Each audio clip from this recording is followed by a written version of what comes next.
गुड्डू राज मधुबनी। दारू पी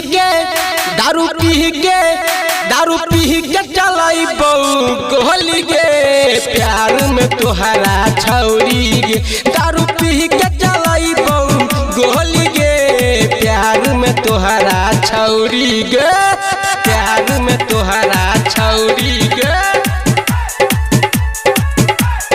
अभी आप सुन रहे हैं माँ अम्बे रिकॉर्डिंग स्टूडियो गढ़िया से। प्यार में तोहरा छौरी गे हमारा प्यार में रहल की कमी दहकत गेलही गे बड़का जखमी।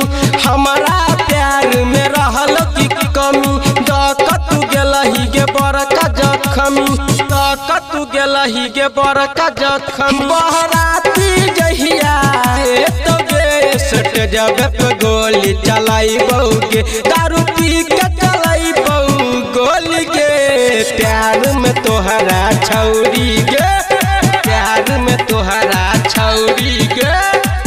गुड्डू राज। अभी आप सुन रहे हैं माँ अम्बे रिकॉर्डिंग स्टूडियो गढ़िया से। हमारा के छौरी जहिना सतेलही वहिना तोरा बहिन के पटेबो।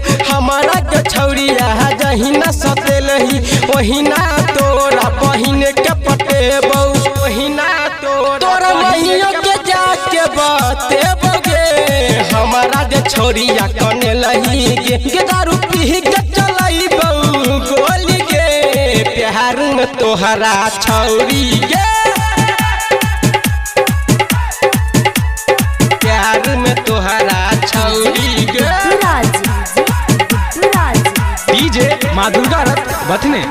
हाँ पवन राजा के किया कने लही राइटर महेश गीत के पटेलही।